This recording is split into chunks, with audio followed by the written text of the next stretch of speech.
Les cylindres qui sont ici, okay, et ici, sont en interaction avec la bande intérieure de caoutchouc. Donc, la surface intérieure de la bande de caoutchouc du côté droit, ça devrait être ça ici. Eh bien, cette bande intérieure de caoutchouc, elle a affaire avec la surface des cylindres. La bande intérieure de caoutchouc, du côté gauche, c'est celle-ci. Évidemment, elle aussi a affaire avec les cylindres. Contrairement aux bandes extérieures, je vais me placer une autre couleur ici, les bandes extérieures, la surface extérieure de la bande de caoutchouc du côté droit, c'est ça ici, là. Celle-ci. Eh bien, cette bande-là, extérieure, interagit avec les aiguilles. Oui, avec les aiguilles. Donc, la bande extérieure a rapport avec les aiguilles. La bande intérieure a rapport avec les cylindres. Les charges qu'on peut retrouver sur la bande intérieure proviennent soit du cylindre d'en haut ou soit du cylindre d'en bas. Les charges qui sont à l'intérieur ne proviennent pas des aiguilles. La bande extérieure, le côté extérieur de la bande, lui, a affaire avec les aiguilles. Donc, si on retrouve des charges sur la bande extérieure du caoutchouc, c'est fort probablement parce que les aiguilles, soit les aiguilles du haut ou les aiguilles du bas, ont donné ou repris des charges qui étaient sur la surface extérieure. Donc, les surfaces extérieures, ça interagit avec les charges des aiguilles, puis la bande intérieure du caoutchouc, ça interagit avec les charges qu'on peut retrouver à la surface des cylindres. Bonne étude. Le Van de Graaff est en fait un piège à électrons.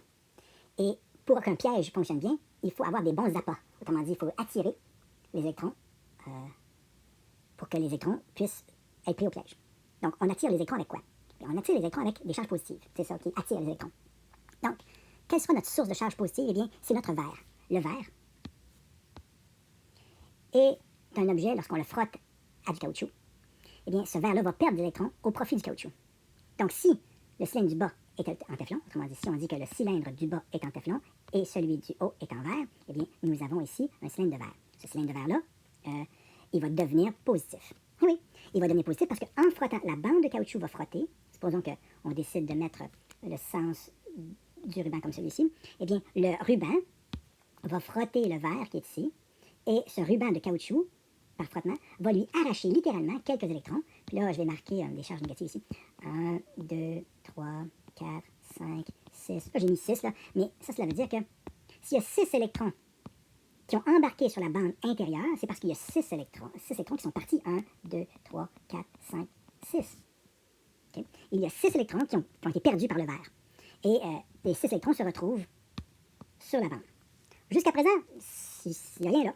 Maintenant, en bas, le téflon, lui, quand il est frotté à du caoutchouc, lui va littéralement voler des électrons au caoutchouc.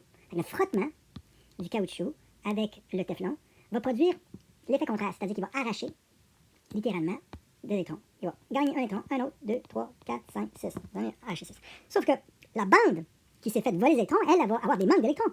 Puis un manque d'électrons, ben, c'est une charge positive. 1, 2, 3, 4, 5, 6. De sorte que, ce qu'on voit, c'est que le téflon commence à se charger négativement, okay, et le verre commence à se charger positivement. Mais les électrons qui s'en viennent ici vont être récupérés par le téflon, et les charges qui sont ici, qui sont positives, ben, ils vont demander au verre d'être annulé. Donc le verre va perdre encore plus de charges négatives, il va devenir encore plus positif. Et c'est là que ça devient très, très intéressant. Lorsque on a une saturation, le verre va devenir fortement positif parce qu'il a libéré des électrons.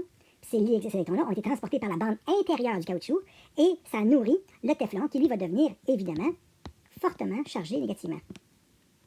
Et, en conséquence, la bande intérieure va maintenant se neutraliser puisque ce qui se passe en réalité, c'est que le verre perd ses électrons au profit du téflon. Le caoutchouc sert de courroie de transport, sert à transférer les électrons du verre vers le téflon. Bon, mais c'est là que ça commence à être le fun. C'est un coup qu'on a bien chargé ce verre-là positivement. Là, il va y avoir une attraction tout autour de ce cylindre-là. Il va y avoir une influence électrique qui va faire en sorte que certains électrons vont trouver très attirant la présence de charge. Donc, les électrons vont aller sur l'aiguille. 1, 2, 3, 4. J'ai mis 4 électrons ici. Ils vont être attirés par ce tas de particules positives. Et ce qui va se passer, c'est que les électrons, parce qu'ils sont sur une aiguille, ils vont avoir tendance à littéralement sauter en direction de la charge positive qui est portée par le verre. Sauf que les électrons ne pourront pas annuler la charge positive. Ils sont attirés par les charges positives, mais comme ils vont sauter et ils ne vont pas atterrir sur le verre, ils vont atterrir sur du caoutchouc, qui est un isolant. L'électron ne pourra pas traverser la membrane pour se rendre puis neutraliser les charges positives du fer. Non, ils vont se faire transporter. Oh non! C'est comme s'ils embarquaient sur un tapis roulant. Et plutôt que de pouvoir neutraliser une charge positive comme ils le désirent, puis être attirés, ils vont être transportés malgré eux vers le bas. Fait que ce pauvre électron-là, plutôt que d'aller s'amuser avec les charges qui l'attiraient, le tapis roulant va l'envoyer à un endroit où il ne veut pas pantoute aller. Et c'est pour ça que c'est un piège. C'est que je veux aller voir les positifs, mais tu arrives dessus, puis tu te fais embarquer sur un tapis roulant qui t'amène, devinez où, vers un endroit où malheureusement il y a plein de charges négatives. Cet électron-là ne veut pas être là. Il est repoussé par ceci. Il y a une grande force électrique qui repousse ce pauvre électron-là. Mais grâce à l'aiguille qui est ici, qui elle est métallique, qui elle ressent la présence des charges négatives ici, et cette présence de charges négatives-là, dans le métal, fait fuir des électrons. Donc les électrons, ils fuient, ils s'en vont à la mise à terre. Donc ils fuient 1, 2, 3, 4. Il y a 4 électrons qui ont fui. Ça veut dire qu'il manque sur l'aiguille 1, 2, 3, 4. Il manque 4 électrons. Puis quand il manque des électrons, eh bien c'est une charge positive. Alors, l'électron qui s'est fait avoir, l'électron qui s'est fait attirer parce qu'il voulait neutraliser des charges positives, parce qu'il était attiré par les charges positives, eh bien, il s'est fait transporter par la membrane de caoutchouc, qui est isolante, jusqu'ici.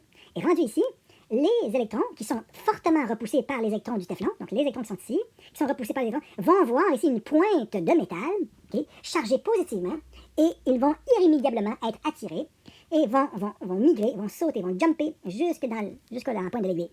Et là, ça va neutraliser une charge positive, d'accord, mais un coup que ça a neutralisé, eh bien, ils vont quand même être repoussés par l'ensemble important de charges négatives ici, et ils vont migrer vers la Terre.